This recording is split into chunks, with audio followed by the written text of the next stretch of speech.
All right, traders, to watch this video for Friday, December 7th. If you followed me on StockTwits, I think I had 18,000 something followers. I was at GSP. I've been banned permanently from StockTwits. But you can follow me on Twitter at Great Stock Picks right there. And I would appreciate the follows. I won't be doing any work on StockTwits anymore, obviously. And as always, retweets of these when I tweet out and I watch this video every night with all the symbols and everything. It's just one click. I would always appreciate retweets because I am not an advertiser. I don't advertise, but it could help. Your retweets could help people find our site and hopefully avoid some of the pitfalls out there. Not going to go into the reason why I was banned. It was completely covered in yesterday's video, so if you care, you can do some research there, but there's no way I'm going to go into it. So let's real quickly, before I show you before I talk about the SPY here, I also want to show this great post in our chat room today by Kevin P. He said, "What you do between good setups is a discipline that few traders will ever have." And we were talking about that. I almost get apologetic sometimes when it's an occupational hazard. When you run a trading chat room, you feel almost compelled to find trades, right? You feel like people joined your service and you think they want to log in and get 10, 15, 20 trade ideas throughout the day. And it's the picture that I used to have before I became a professional day trader. The picture was, the clothespins holding your eyes open, cocaine on the desk, and you're just constantly trading. And honestly, if you're trading right, it's nothing like that.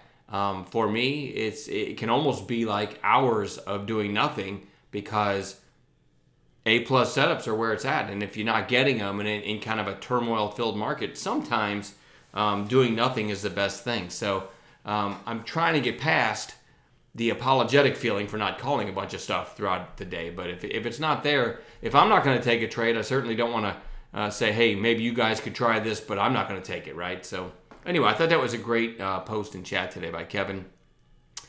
Look at the SPY. Man, gap down huge today, sold off, and then reversed and went out at its high. So this is still a clearly defined range. It didn't quite get down to the bottom of the range it's been in for the last month or so. I've got lines drawn here. But a great reversal today. So, I really, I didn't have a lot. I couldn't find much to trade today. I made a couple tiny little trades. I made one mistake, actually. If you were in chat today, I had a bid that I thought I had pulled, and I didn't. And I actually looked down. I'm sitting there looking for something to trade, and I glanced and I realized I'm in a position, which, when you trade as long as I have, you make every mistake in the book, and I certainly did that today, and I just hit out of it immediately and lost a few $100 on it. And that's just one of those goofy mistakes that you make. I still ended up green for the day, albeit slightly. It was not a great day, and it wasn't a very active day, but we'll see. A very nice reversal in the market, so hopefully tomorrow we'll find some good trades. Here is what I'm watching on Friday. Hawaiian Airlines is HA, and this is the third day down in a row, pretty close to the October lows that it put in, right? And a massive down day today for this stock. So very much worth watching for a bounce tomorrow. ADIL, this had a huge move. I'll give you some numbers on this thing. It went from 130. Nope, I'm not hovering over that. All right, let's try that again. It went from 142 to 426 on this day that I'm hovering over. That's a huge move. And then the next day, gaps up and tops out at exactly $5. Then 1, 2, 3 lower highs now on the daily. So whenever you have what I call a recent high flyer, which this certainly qualifies, right? Massive volume out of the blue, and then a few days lower, that's a great setup to watch. It doesn't mean you randomly jump in, right? So it's a great setup to watch. I'm going to show you what happens here. I switched to 15-minute candles. So this was the big day. This was the second day. And then after that, it gapped down, right? Put in its high at 350. And I'm showing you 15-minute candles. So basically, it's opening 30 minutes. It never broke its opening high, which was 350. The next day, Its high was 339. It never broke that. And the next day, when I say it's high, I mean it's early high in the first 30 minutes. The next day, its early high was 314. Never broke that, right? So now you've got 3 days that it put in a lower high and it put in its high in the morning. This is a damn good setup for a potential rip higher, a potential second leg, if you will, after the big move. To me, it looks much cleaner when you switch to 15s. So it's found support here for the last couple days.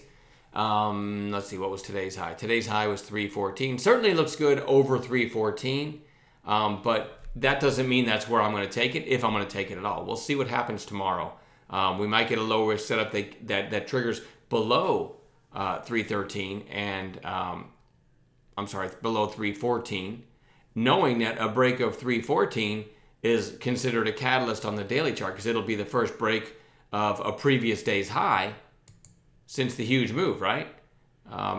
There's the high put in the other day. Then the next day put in a lower high, lower high, lower high. So this is a pretty good setup and absolutely worth watching. And it's worth noting that 4 days ago, this thing traded 18 plus million shares, right?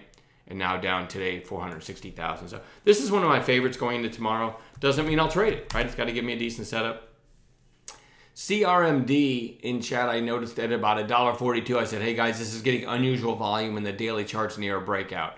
I don't say that to brag. If anything, I say it to make myself look like an ass because I never got involved in this thing and it ended up giving a nice breakout, right, on big volume.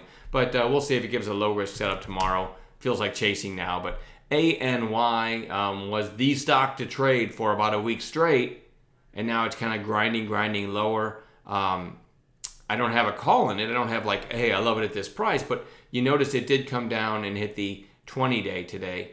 I'm going to look for a potential bounce in that one tomorrow. MRNS, huge day today for this stock. This is a big move for this stock, and it engulfed the last 2 days worth of trading, so it's another one that's kind of extended, and I feel like I'm chasing if I get in, but if it gives a low-risk setup, I'll give it a shot.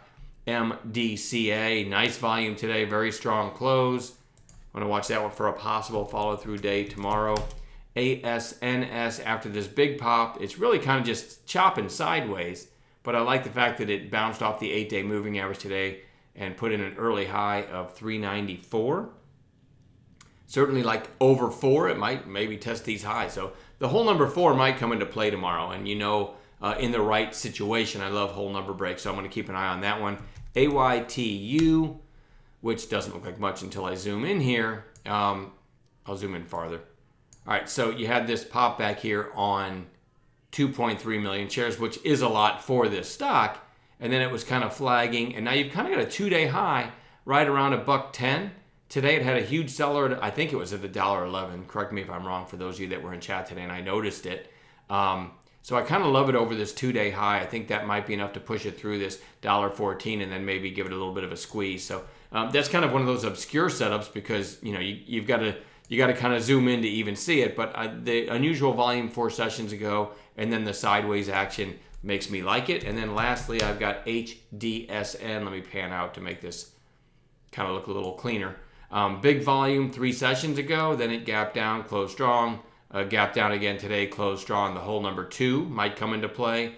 And also the recent high was 214. So there's a couple of potential, I like stacked catalysts. So this is a decent chart setup. And hopefully we'll find some gappers to trade in addition to this. That's all I've got going into Friday. Enjoy your night, and we'll see everybody in chat tomorrow.